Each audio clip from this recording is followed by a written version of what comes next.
Vikes Now. I am Dustin Baker. We are not far away from the NFL draft. We're recording on April 22nd, which means we are 3 days away from the event, 2 days by the time most of you are watching this. And we have on board a first-time guest, Matt Freeze from Zone Coverage. How are you doing this evening? I'm doing great. Dustin, how's it going with you guys? Not bad. It's an honor to have you on. I love your analysis, both on Zone Coverage and on Twitter. That's where I first started to see your stuff. My goodness, about 4 or 5 years ago.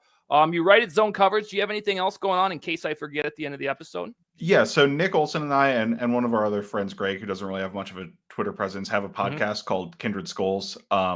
Our whole thing, and if you guys have seen my Twitter, I like to go deep into the tape, is the deep dive tape analysis thing. So we really like to get deep into it there. Is that obviously the Vikings like regular season? Is that the draft too as well? Yeah, so honestly, we're pretty irregular with how we record, so it's really off and on. But we have hit a couple episodes in the recent weeks. Check us out. We're on all the podcast platforms and YouTube as well. So pretty much anywhere you can find it. Kindred Skols is the name of the podcast. But honestly, we've only released like 4 pods since the season has ended. So it's kind of a scheduling thing, and then also like a what is there to talk about in some instances. So I know exactly why you have that schedule, because we had Nick Olson on a week ago, and he infamously told us that his job, an attorney, isn't one known for downtime. That's what he told us. Absolutely not. Yeah. Yep. So that was the takeaway there. So when you told me that it's kind of record when we can record, I'm like, oh, Nick's up to his tricks. He's got a real life job. So all right, Josh, long time no talk.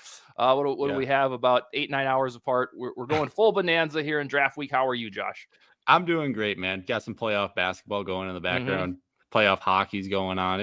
It's the greatest time of the year. I couldn't be happier. It is magnificent playoff basketball at that, especially if you're a Knicks fan in these last 30 minutes or so. All right, Josh, let's get going with Matt Freeze. Kick us off. What do you got for him 2-3 days before the draft? Yeah, so obviously this Vikings roster has gone through a lot of turnover the past month or so. Obviously saying goodbye to Kirk Cousins, but defensively, Danielle Hunter's gone, Jordan Hicks is gone. They were able to bring back Harrison Smith, but he's a year older. Last year, this defense took a pretty dramatic turn for the better, and I know you've kind of been going over these new players in terms of their fit with the Vikings over on Zone Coverage, and I just want to hear from you. Do you think that this Vikings defense can get even better in 2024 despite some of the losses? I think absolutely. The first thing I would come back to is year 2 in the system with Brian Flores, right? Like anytime you have more time with the coaching staff, that's probably a good thing for your defense overall. And we're staying incredibly steady in the secondary, right? The only change there in the back 7 is really the addition of Shaq Griffin, who I kind of like, honestly.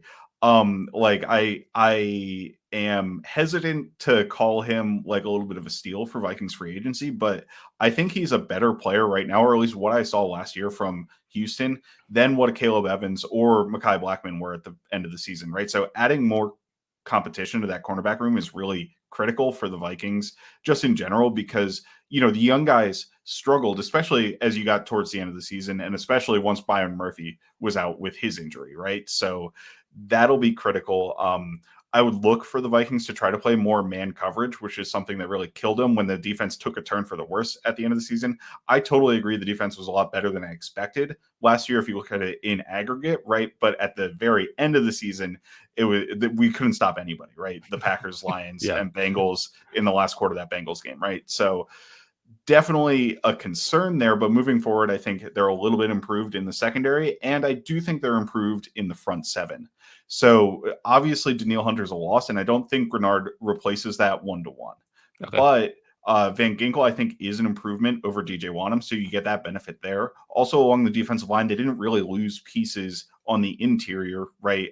They were starting Harrison Phillips and Jonathan Bullard from most of the year last year. They were playing; those guys played the majority of the snaps, right? They add a couple of rotational pieces, depth pieces in Jerry Tillery, Jonah Williams, guys like that. I don't really think any of those guys will have a huge impact, but I think we're kind of the status quo in the interior, which I think was fine. And I think Blake Cashman, especially from the coverage perspective, is a huge upgrade over Jordan Hicks from a coverage perspective. So I really like that addition because the Vikings didn't have a guy I was comfortable in coverage as a linebacker with, and I'm really comfortable with Blake Cashman. There's a bit of a downside where I don't think he's as good in run defense as Jordan Hicks was, and I don't think he's even as good in run defense as Ivan Pace.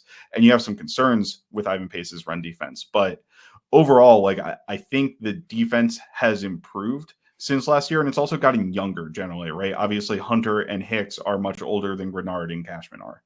So in general, I think there's a slight improvement, and the year 2 in the defense will help as well. Definitely. And I do think that that Shaq Griffin signing definitely flashed some lights for me, just because they played so much zone last year, and they might continue to do that a little bit this year, but just the ability to diversify when you need to. I think having Griffin in that room is going to be so big for them. Another year of Mekhi Blackman, hopefully in year 2, like you said, he takes a step forward. A lot of people have kind of said that the defensive tackle position is a pretty big need, at least on this show, and I kind of tend to agree. Do you think that the Vikings need to add another piece to that room via the draft or another piece in free agency, or where do you stand on that? It's hard because we'll get to the draft, right? And I just don't Right. think the Vikings will have the resource to add a significant defensive tackle to that room based on how the draft goes, right? And maybe they do. Maybe if they're able to keep their first round pick or something like that, they will have that capacity, but it's just really hard when you're looking for a quarterback in the draft, right? Ideally, I would love pass rush on the interior. I think from a run defense, it's very solid, and there's a couple reasons for that. One, I think Harrison Phillips is a phenomenal run defender. I also think Jonathan Bullard is a very good run defender. So on base downs, like first and second down, I'm not too worried, especially because the Vikings also play with 5 defensive linemen and a lot of fronts, which makes it easier to defend the run and keep linebackers clean at the second level, which is something we need to do with Pace and Cashman back there. So I think the Vikings are set up well to do that still. It's just on that third down, like we got no pass rush from the interior last year, right? That's very obvious for everybody. And I would love to see them add somebody who has kind of that rotational juice. Theoretically, I think some people think Jerry Tillery is kind of that answer. I'm not a big Jerry Tillery guy. I don't think he's really going to make a significant impact on the team. But somebody like that who has more quickness, has more agility on the defensive line, especially in our blitz heavy scheme, right, to kind of beat the guy immediately and get to the passer is definitely a need for me. I just don't know exactly where the Vikings could fill that yet this offseason. But like in the grand scheme of things, it's certainly not as important to quarterback to me. So obviously I want to fill that first, right? Like we can worry about pass rushing interior defender a year or 2 down the line while we work to get our quarterback first. Yeah, that's a champagne needs, as Quasi likes to say. I think it's worth noting too that this doesn't have to be a finished product yet. If they wanted to theoretically dance with the devil and T'Vondre Sweat, if he falls that far down the draft board, or if they wanted to sign another corner like Stephon Gilmore, we're still a few days before the draft. And so normally we'd be like, let's see what kind of goodies we get in the draft on defense. But we kind of just conceded that they're not going to be very much of those unless they're developmental guys. And it's also worth noting that when Brian Flores took over in Miami as the head guy, that first year in charge, the defense ranked 32nd for EPA per play. And the following year, it climbed to 7th. And so we're starting at a better spot, at least statistically, than he had in Miami, where it was per DVOA and EPA per play pretty decent last year before the damn Bengals game that Matt mentioned. So if he continues his MO, if it improves, my goodness, it should start to nibble at the top 10. So that's where I'm at on the defense. Let's jump a little bit more into this draft stuff, Matt. I've asked a lot of our guests recently about their wish lists and predictions and sleepers. What's one thing, one outcome, one player, one trade? What's one damn thing you do not want to see from these Vikings from in the draft from these Vikings?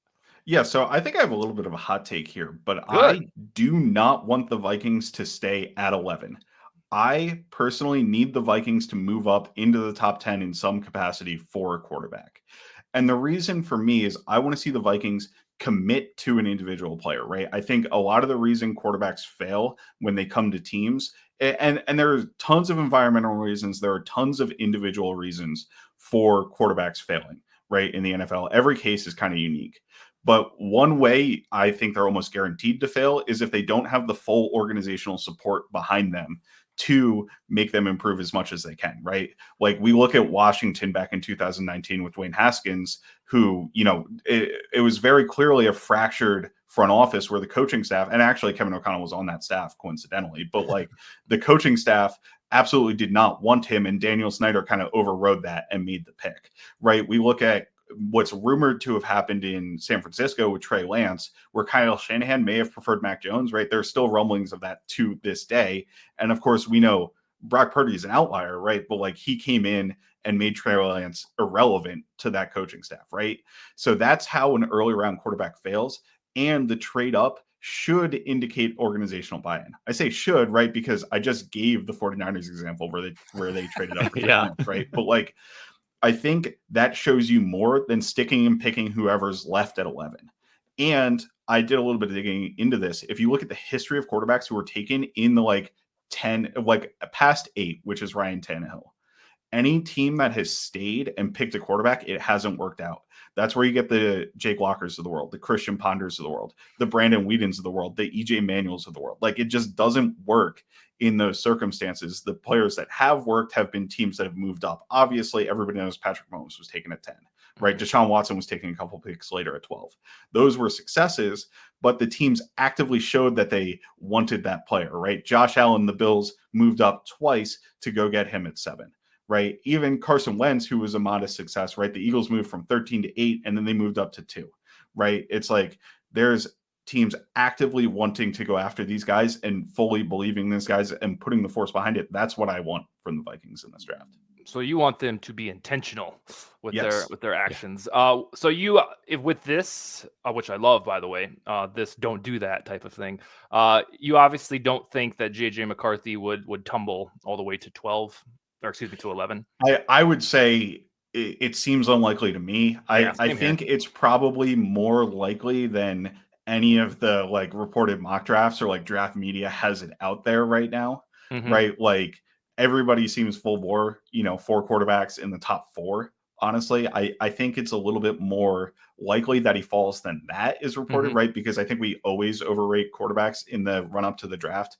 But honestly, I want the Vikings to get an itchy trigger finger a little bit, right? If they like JJ McCarthy that much, they have to be a little bit scared of the 2 teams directly behind them trading up, right? Like it's a very clear situation where the Vikings need a quarterback, and they've got 2 teams behind them that know if they want to get a quarterback, they're going to have to leapfrog the Vikings, right? Who are absolutely going to take that guy at 11. So there's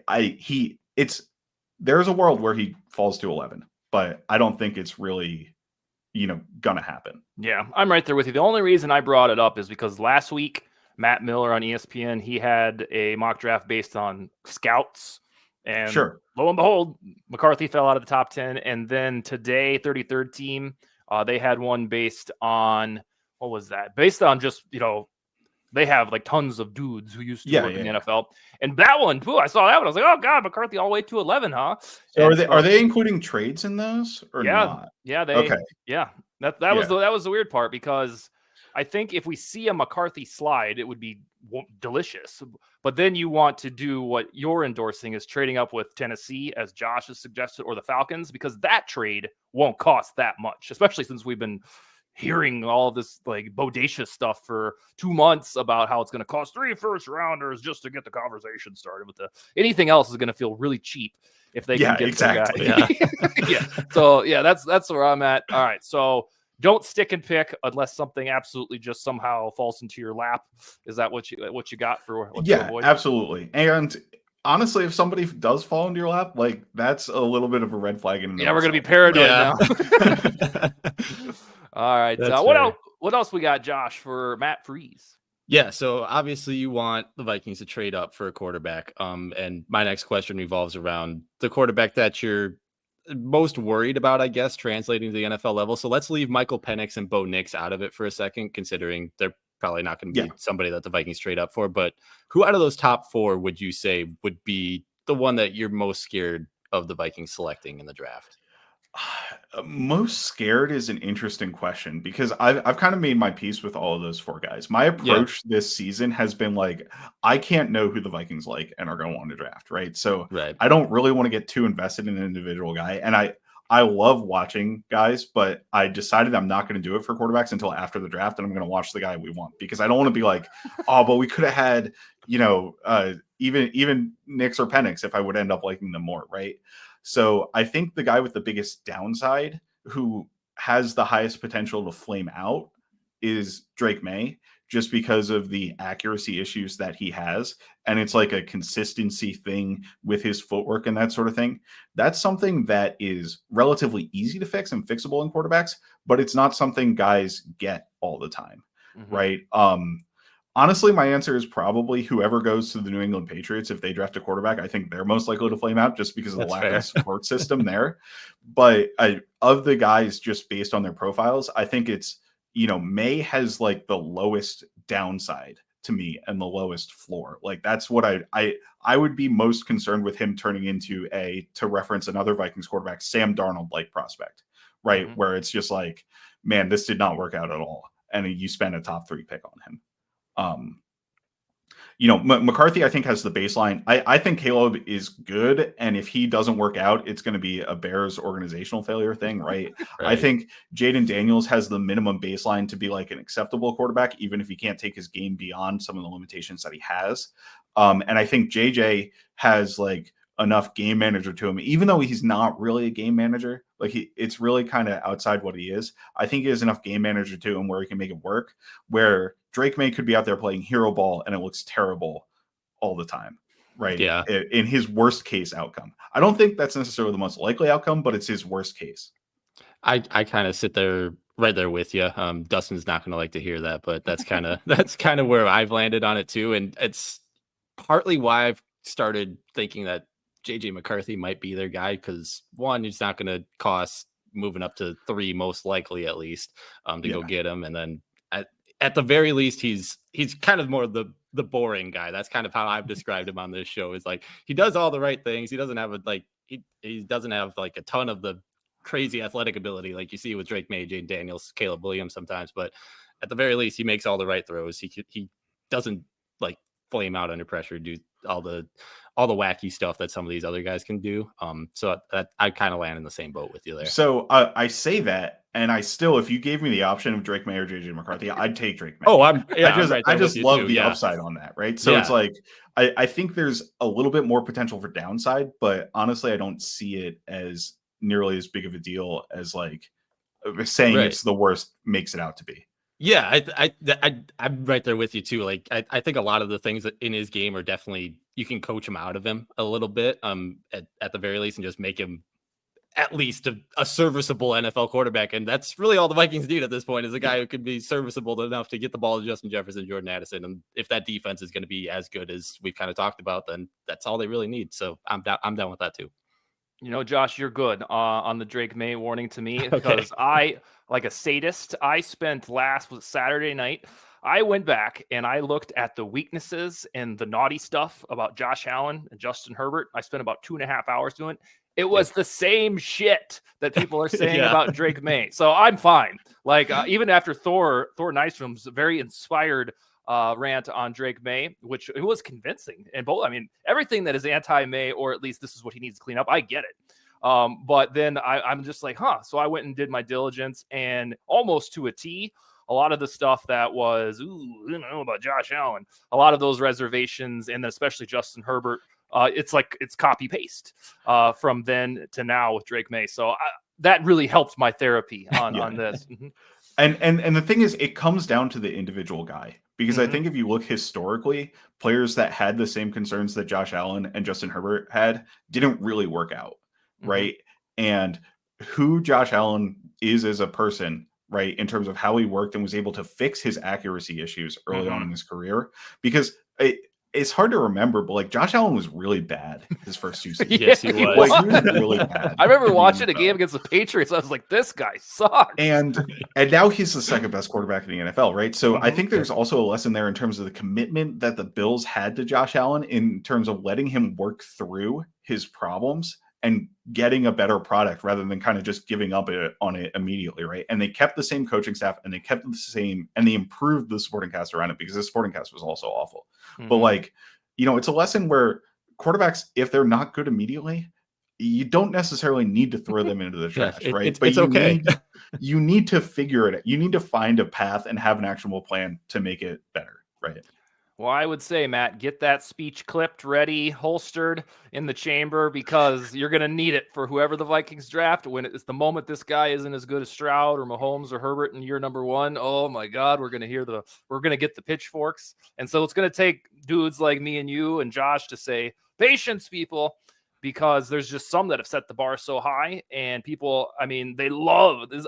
I've established that a new Vikings fan hobby is calling people bust. Like, they like doing it. Like, you know, Andrew Booth and Lewis Seen, like, it's fun to say, oh, like, yeah, it's all I open Twitter. It's like, oh, well, very clear, like, Kwesi this, sorry. And it's like, I get it. They haven't played well, but hey, you know, these rookies sometimes, every once in a while, it takes a little bit longer to get going. We're going to have to do that times like 18 with the quarterback if he's not a Pro Bowler right away. So it sounds like you're ready for the task. All of that said, our grand climax here will get you on your way. I want to know from you, like I asked of every single guest, with what we know about the trade with the Texans 6 weeks ago and the very blatant need for a quarterback, what is your first round draft prediction for the Vikings? I think they trade up to number 3 overall and draft Drake May. Oh, wow. Okay. I've been a little bit steady on that for a little while, as kind of in the back of my head what's going to happen.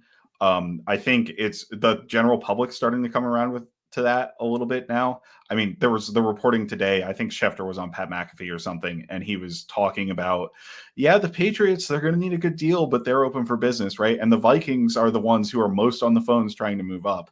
To me, and the entire read I get is Jaden Daniels is going too. Like, he's been an odds-on favorite for a while, and I know there was a little bit of a bumpy road, but now he's back to being the odds-on favorite. So I really think Daniels is going too, and then that leaves May or McCarthy, and I think the Vikings are able to move up to 3 for him. I think it takes 11, 23, the 2025, or I've been saying the 2026 first just because I don't like, no team can outbid to me 11, 23, and a 2026 first. I think, you know, 12, a 2025 first and a 2026 first is worth less than that package I just said. But if it's the 2025 first, I would expect the Vikings to get a little bit of a change back from the Patriots, honestly. Yep. And it's worth noting today, the Broncos, when they traded for Zach Wilson, that might have been their realization that we can't do another trade like we just did 2 years ago. And it could have been a quiet exit from this trade sweepstakes, you know, if they end up getting Spencer Rattler or Bo Nix. If that were the case, just a theory, then the Vikings are really only in theory in this competition with the Giants, who I still think that's a smokescreen, and then the Raiders. And all of a sudden you look down like below us on the draft board and you're like, wow, there's not too many teams that need a quarterback. Now, it takes a lot for that Broncos theory to be right and for the Giants not to be honest about some of these draft quarterback intentions, but it's a decent situation if a trade partner has been subtracted from the mix. All right, Matt, you said zone coverage and then the Kindred Skols show. Anything else you want to plug? Any closing arguments before we log off? No, that's all I got. I had a great time, guys. Thanks for having me on. Yeah, we will hit you up after the draft. Hopefully you enjoyed yourself. We can speak to you again. Josh, you got anything else? No, that's it. Appreciate having you on, Matt, and we will definitely have you back on. Awesome. No, absolutely. Thanks, All right, guys. you guys take it easy. Bye-bye.